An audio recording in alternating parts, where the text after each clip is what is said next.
ನಮ್ಮ ಬದುಕು ಹಸನಾಗಲು ಕಾರಣ ಡಾಕ್ಟರ್ ಬಾಬಾ ಸಾಹೇಬ್ ಅಂಬೇಡ್ಕರ್ ಅವರು.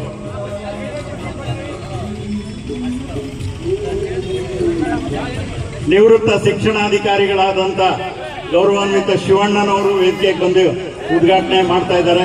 ವೇದಿಕೆಯಲ್ಲಿ ಕಾಂಗ್ರೆಸ್ ಪಕ್ಷದ ಅಧ್ಯಕ್ಷರುಗಳಿದ್ದಾರೆ, ಕಾಂಗ್ರೆಸ್ ಪಕ್ಷದ ಮುಖಂಡರುಗಳಿದ್ದಾರೆ.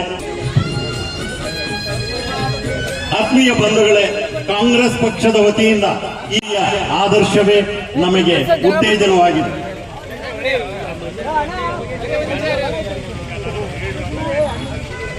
ಮಹಿಳೆಯರೆಲ್ಲರೂ ಕೂಡ ನಮ್ಮ ಪಕ್ಷದಲ್ಲಿ ಅನೇಕ ಅಂಗಸಂಸ್ಥೆಗಳಲ್ಲಿ ಇರ್ತಕ್ಕಂಥ ಮಹಿಳೆಯರು ಹಾಗೂ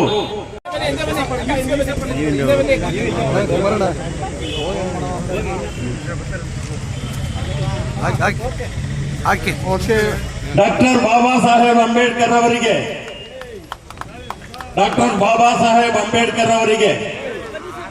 ಪ್ರಸ್ತಾವನೆಯನ್ನ ಭಾರತದ ಸಂವಿಧಾನ ಪ್ರಸ್ತಾವನೆಯನ್ನ ಮೂಲಕ ನಾವು ಹೇಳುವಂಥದ್ದು ಇದು ಭಾರತದ ಪ್ರತಿಯೊಬ್ಬ ಪ್ರಜೆಯ ಒಂದು ಕರ್ತವ್ಯ. ಅದ್ರ ಬಗ್ಗೆ ನಡ್ಕೊಳ್ಳೋದು ನಮ್ಮೆಲ್ಲರ ಜವಾಬ್ದಾರಿ. ನಮ್ಮೆಲ್ಲರಿಗೂ ಕೂಡ ಇದನ್ನು ಅರಿವಿರಬೇಕು ಅನ್ನೋದು ಭಾಳ ಮುಖ್ಯ. ತಾವೆಲ್ಲರೂ ಮುಂದೆ ಹಿಂಗೆ ಕೈಯಿಟ್ಟು ನಾನು ಹೇಳ್ದಂಗೆ ಎರಡೆರಡು ಪದಗಳನ್ನ ಹೇಳಿ ಈ ಒಂದು ಸಂವಿಧಾನದ ಪ್ರಸ್ತಾವನೆ ಓದೋಣ. ಭಾರತದ ಜನಗಳಾದ ನಾವು ಭಾರತವನ್ನು ಒಂದು ಸಾರ್ವಭೌಮ ಸಮಾಜವಾದಿ ಸರ್ವಧರ್ಮ ಸಮಭಾವದ ಪ್ರಜಾಸತ್ತಾತ್ಮಕ ಗಣರಾಜ್ಯವಾಗಿ ರಚಿಸಲು ಮತ್ತು ಅದರ ಸಮಸ್ತ ನಾಗರಿಕರಿಗೆ ಸಾಮಾಜಿಕ ಆರ್ಥಿಕ ಮತ್ತು ರಾಜಕೀಯ ನ್ಯಾಯ, ವಿಚಾರ, ಅಭಿವ್ಯಕ್ತಿ, ವಿಶ್ವಾಸ, ಧರ್ಮಶ್ರದ್ಧೆ ಮತ್ತು ಉಪಾಸನಾ ಸ್ವಾತಂತ್ರ್ಯ, ಸ್ಥಾನಮಾನ ಹಾಗೂ ಅವಕಾಶ ಸಮಾನತೆ ದೊರೆಯುವಂತೆ ಮಾಡಲು ಮತ್ತು ವ್ಯಕ್ತಿ ಗೌರವವನ್ನು, ರಾಷ್ಟ್ರದ ಏಕತೆಯನ್ನು ಹಾಗೂ ಅಖಂಡತೆಯನ್ನು ಸುನಿಶ್ಚಿತಗೊಳಿಸಲಿ, ಅವರಲ್ಲಿ ಭ್ರಾತೃಭಾವನೆಯನ್ನು ವೃದ್ಧಿಗೊಳಿಸಲು ಶ್ರದ್ಧಾಪೂರ್ವಕ ಸಂಕಲ್ಪ ಮಾಡಿದವರಾಗಿ ನಮ್ಮ ಸಂವಿಧಾನ ಸಭೆಯಲ್ಲಿ 1949ನೇ ಇಸವಿ ನವೆಂಬರ್ ತಿಂಗಳ 26ನೇ ತಾರೀಕಾದ ಈ ದಿವಸ ಅಂದಿನ ದಿವಸ ಈ ಮೂಲಕ ಈ ಸಂವಿಧಾನವನ್ನು ಅಂಗೀಕರಿಸಿ ಅಧಿನಿಯಮಿಸಿ ಅರ್ಪಿಸಿಕೊಂಡಿದ್ದೇವೆ. ಅಂಬೇಡ್ಕರ್ ಇವತ್ತು ಜಾಗತಿಕ ವ್ಯಾಪ್ತಿಯನ್ನು ಪಡ್ಕೊಳ್ತಾ ಇದ್ದಾರೆ. ನಮ್ಮ ಸಂವಿಧಾನ ಮತ್ತು ಅಂಬೇಡ್ಕರ್ ಎರಡೂ ಕೂಡ ಇವತ್ತು ಜಾಗತಿಕ ವ್ಯಾಪ್ತಿಯನ್ನು ಪಡ್ಕೊಳ್ತಾ ಇದೆ. ಇಲ್ಲಿ ನಾವೇನು ಅವರ ಜಯಂತಿಯನ್ನು ಆಚರಣೆ ಮಾಡ್ತಾ ಇದ್ದಾವೋ ಅದೇ ಥರ ಇವತ್ತು ಜಗತ್ತು ಅವರ ಹುಟ್ಟುಹಬ್ಬವನ್ನು ಸ್ಮರಿಸ್ತಾ ಇದೆ. ಅದಕ್ಕೆ ಕಾರಣ ಅವರಲ್ಲಿದ್ದಂಥ ಮಹಾನ್ ವಿದ್ವತ್ತು ಮತ್ತು ಅವರು ನಮಗೆ ನೀಡಿದ ವಿಶ್ವಶ್ರೇಷ್ಠವಾದ ಸಂವಿಧಾನ ಅಂತ ನಾನು ಈ ಸಂದರ್ಭದಲ್ಲಿ ಹೇಳ್ತೇನೆ. ಬೇಡ, ನಾಳೆ ಅನ್ಬೇಡ, ಆಗ ಅನ್ಬೇಡ, ಈಗ ಅನ್ಬೇಡ, ಈಗಲೇ ಮಾಡು ಅಂತ ಹೇಳ್ತಾರೆ. ಅದೇ ರೀತಿಯಲ್ಲಿ ಡಾಕ್ಟರ್ ಬಾಬಾ ಸಾಹೇಬ್ ಅಂಬೇಡ್ಕರ್ ಅವರು ಎಲ್ಲೂ ಸಹ ಯಾರ ಮುಂದೆನೂ ಸಹ ಕೈ ಬೇಡಲಿಲ್ಲ, ತಲೆ ಬಾಗಲಿಲ್ಲ. ಸ್ವಾಭಿಮಾನದ ಜೀವನವನ್ನು ನಡೆಸಿ ಈ ದೇಶದ ನೊಂದವರ, ಅಸ್ಪೃಶ್ಯರ, ದೀನ ದಲಿತರ ಧ್ವನಿಯಾಗಿ ಅವರು ಸಾಯಬೇಕಾದ್ರೂ ಸಹ ಬಹಳ ಖುಷಿಯಿಂದ ಸಾಯಲಿಲ್ಲ. ಅವರು ಬಹಳ ನೋವು ಪಟ್ಕೊಂಡೆ ಸತ್ತಂಥದ್ದು.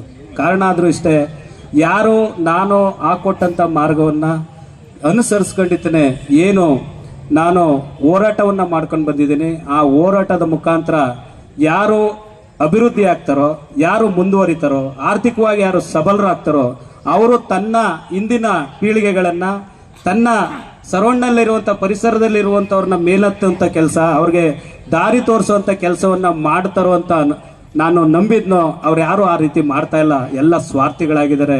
ಅದರಲ್ಲೂ ಹೆಚ್ಚು ವಿದ್ಯಾವಂತರು ಯಾರಿದ್ದಾರೋ, ನಾಗರಿಕರು ಅಂದ್ಕೊಂಡು ಯಾರಿದ್ದಾರೋ, ಅತಿ ಹೆಚ್ಚು ವಿದ್ಯೆಯನ್ನು ಪಡೆದಂಥವ್ರು ಈ ಕೃತ್ಯವನ್ನು ಮಾಡ್ತಿದ್ದಾರೆ. ಇವರಿಂದ ನಮ್ಮ ದೇಶದಲ್ಲಿರುವಂಥ ಈ ನೊಂದ ದೀನ ದಲಿತರು ಉದ್ಧಾರ ಆಗ್ತಾರೆ ಅಂತ ಹೇಳಿದ್ರೆ ಅದು ನನಗೆ ನಂಬಿಕೆ ಇಲ್ಲ ಅಂತೇಳಿ ಆಗಲೇ ಹೇಳಿದ್ದಾರೆ. ಅದೇ ರೀತಿಯಲ್ಲಿ ಇವತ್ತು ನಾವು ನಮ್ಮ ಮನೆ, ನಮ್ಮ ಕುಟುಂಬ, ನಮ್ಮ ಸಂಸಾರ, ನಮ್ಮ ವಂಶ ಅಂತೇಳಿ ಇವತ್ತು ಇದೀವ ಹೊರತು ಯಾರೂ ಸಹ ಪರರಿಗೋಸ್ಕರ ನೋವನ್ನು ಅನ್ನೋಂಥ ಅವ್ರ ಕಷ್ಟದಲ್ಲಿ ಭಾಗಿಯಾಗಂತ ಬೆರಳೆಣಿಕೆಯಷ್ಟು ಜನ ಇವತ್ತಿದ್ದಾರೆ. ಅಲ್ಲಿ ಮೊದಲೇ ಹೇಳ್ತಾ ಇದ್ರು, ಅವ್ರು ಎಲ್ಲ ಹಬ್ಬ ಹರಿದಿನಗಳಲ್ಲಿ ಬಾಳಿ ಮಾರಿರೋ ಯಾರ್ಯಾರೋ ದೇವ್ರುಗಳನ್ನ ಕೊಂಡಾಡೋ ಅಂತ ಪೂಜೆ ಅಂತ ವಿಜೃಂಭಣೆಯಿಂದ ಮಾಡ್ತೀವಿ. ಆದರೆ ಇವತ್ತು ನಾವು ಈ ಸಾಮ್ಯನ ಹಾಕೊಂಡಿದ್ದೀನಿ, ಈ ಚೇರಲ್ಲಿ ಕೂತಂತ ಒಂದು ಅವಕಾಶವನ್ನ ಕಲ್ಪಿಸಿಕೊಟ್ಟಂತ ಧೀಮಂತ ನಾಯಕ ಡಾಕ್ಟರ್ ಅಂಬೇಡ್ಕರ್ ಅವರ ಜಯಂತಿಯನ್ನು ಹಬ್ಬವಾಗಿ ಆಚರಿಸ್ತಾ ಇಲ್ವಾ ಅನ್ನೋದು ನೋವು ಕಾಡ್ತಾ ಇದೆ. ಇವತ್ತು ವಿಶ್ವ ಜ್ಞಾನದ ದಿನ, ವರ್ಲ್ಡ್ ನಾಲೆಡ್ಜ್ ಡೇ ಅಂತ ಹೇಳ್ಬಿಟ್ಟು ಅನೌನ್ಸ್ ಮಾಡಿದ್ದಾರೆ.